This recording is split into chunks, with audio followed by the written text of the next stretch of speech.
आपको याद होगा कि कुछ महीने पहले हाथरस कांड हुआ था, जिसमें वाल्मीकि समाज की एक बच्ची को गैंगरेप का शिकार बनाया गया था और दरिंदगी और हैवानियत की पराकाष्ठा जो हो सकती है, इस प्रकार की दुर्दांत घटना का अंजाम उसके साथ दिया गया था। उसका गैंगरेप किया गया, उसको बुरी तरीके से मारा गया, उसके शरीर की हड्डियां तोड़ दी गईं और वाल्मीकि समाज की, दलित समाज की उस बच्ची को न्याय पाने के लिए आदित्यनाथ जी के राज में दर दर की ठोकरें खानी पड़ी। थाने जाती है, पूरा परिवार रोता है, बिलखता है, चीखता है, एफआईआर नहीं होती, बलात्कार की धारा नहीं लगाई जाती अपराधियों के ऊपर। 8 दिन के बाद एफआईआर होती है और उसको ठीक से इलाज नहीं दिया जाता। पहले उसको अलीगढ़ मेडिकल कॉलेज में रखा गया। अलीगढ़ मेडिकल कॉलेज में रिपोर्ट आई और इस रिपोर्ट का जिक्र मैंने बार बार किया था कि बलात्कार की पुष्टि करता है अलीगढ़ मेडिकल कॉलेज की रिपोर्ट का जो जिक्र मैंने किया था कि उसमें साफ तौर पे वो घटना बलात्कार की उसके साथ हुई थी, ऐसा वो रिपोर्ट में दर्शाया गया था। लेकिन जब वो बच्ची मरणासन अवस्था में पहुंच जाती है, तब उसको बहुत दबाव पड़ने पर दिल्ली भेजा जाता है और वहां उसकी दुखद मौत हो जाती है। और मौत के बाद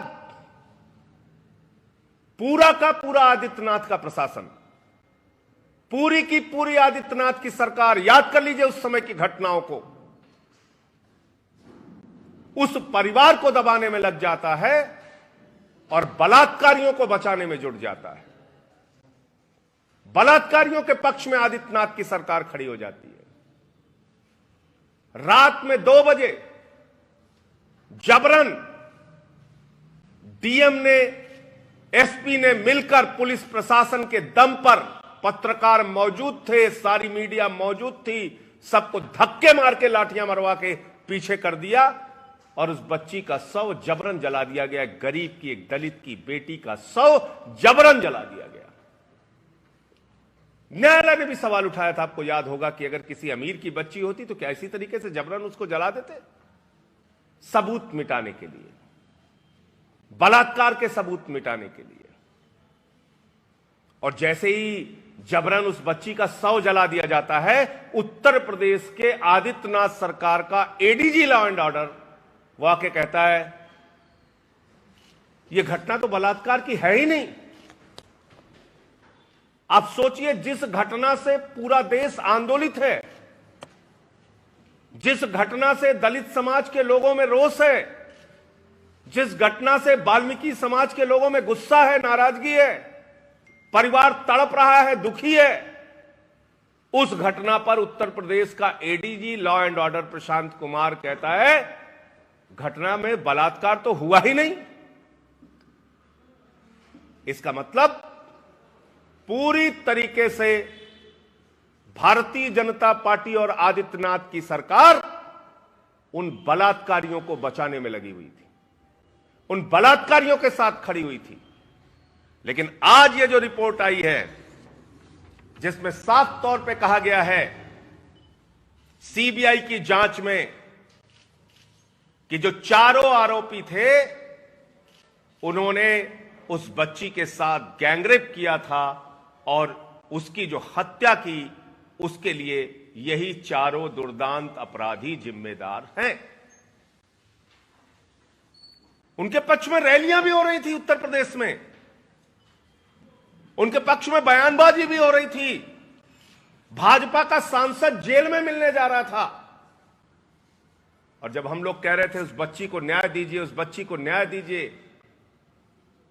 तो न्याय देने के बजाय आदित्यनाथ की सरकार कह रही थी ये लोग तो नक्सलवादियों से जुड़े हुए हैं, वहां तो नक्सलवादी भाभी आ गई है, ये तो पीएफआई से जुड़े हुए हैं, इन पे हमले कराओ, उन पे हमले कराओ, हमारे ऊपर हमला कराया गया।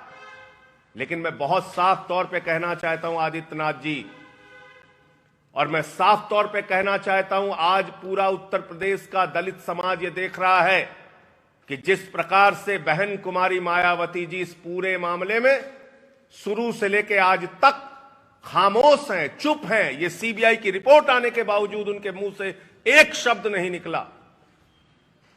आज दलितों के, पिछड़ों के ऊपर जिस प्रकार का अत्याचार उत्तर प्रदेश में हो रहा है, जिस तरह से दरिंदगी का शिकार दलित समाज की इस बच्ची को बनाया गया, उनके साथ पूरी की पूरी आम आदमी पार्टी न्याय दिलाने के लिए खड़ी है, खड़ी थी, खड़ी रहेगी। हमको कोई नहीं रोक सकता।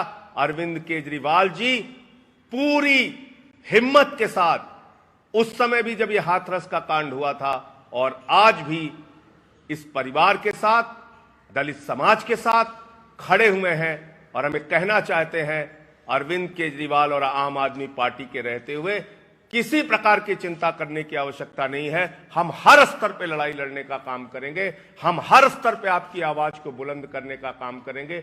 आपको दलित समझ के, शोषित समझ के, वंचित समझ के दबाया झुकाया नहीं जा सकता। अब सीबीआई की रिपोर्ट आने के बाद अगर मायावती जी नहीं बोल रही हैं, बहुजन समाज पार्टी के मुंह से आवाज नहीं निकल रही है, तो दलित भाइयों को सोचना चाहिए किस प्रकार की दलित हितैषी हैं मायावती जी। कौन से दलित हित का काम कर रही हैं, कौन से दलितों को न्याय दिलाने की लड़ाई लड़ रही हैं। इतनी बड़ी घटना पे आप शुरू से लेकर आज तक खामोश हैं, चुप हैं। और उस समय भी अरविंद केजरीवाल जी ने कहा था, आम आदमी पार्टी ने कहा था, दरिंदों पे कार्रवाई करो, बलात्कारियों पे कार्रवाई करो। जब आदित्यनाथ की सरकार उनको बचाने में लगी हुई थी, उनके लिए रैलियां करवा रही थी, सभाएं करवा रही थी, इनके अफसर पूरी तरीके से लोगों को दबाने में लगे हुए थे, हमले करवा रहे थे। तो आज पूरा का पूरा सच सामने आ चुका है। और उस वक्त भी हमने कहा था, बेटी का अंतिम बयान तो मान लो। और सीबीआई ने भी उस बिटिया के अंतिम बयान को महत्व दिया, क्योंकि सुप्रीम कोर्ट तक मृत्यु के पूर्व हुए बयान को महत्व देता है। और इतना ही नहीं, उन आरोपियों की सीबीआई ने ब्रेन मैपिंग कराई, पोलोग्राफी टेस्ट कराया, सारी जांच पूरी की। और सारी जांच के आधार पर उन्होंने तय किया कि ये लोग, जो ये 4 आरोपी थे, ये चारों के चारों आरोपी गैंग रेप और हत्या के आरोपी हैं, SC/ST के आरोपी हैं। तो अब मैं कहना चाहता हूं आदित्यनाथ जी, आपकी सरकार ने ये जो गुनाह किया, ये एडीजी लॉ एंड ऑर्डर ने जो कहा था कि नो रेप, बलात्कार नहीं हुआ है, आज सीबीआई की जांच के बाद आपकी सरकार का चेहरा काला हो गया है।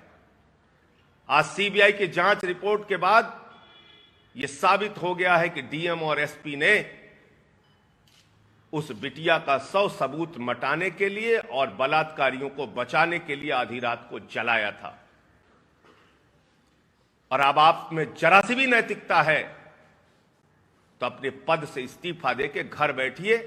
आपने बहुत बड़ा अन्याय उत्तर प्रदेश के दलित समाज के साथ किया है, हाथरस की बिटिया के साथ किया है, वाल्मीकि समाज के उस परिवार के साथ किया है, जिसके कारण से दुखी होके कुछ लोगों ने गाजियाबाद में बौद्ध धर्म की दीक्षा ली थी।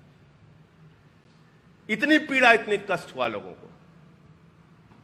अब आप क्या कहेंगे? ये नो रेप कहने वाला आपका अधिकारी, इसके खिलाफ कार्रवाई कब होगी? वो डीएम और एसपी जिसने जबरन आधी रात को 100 जलाया, उस पर कार्रवाई कब होगी?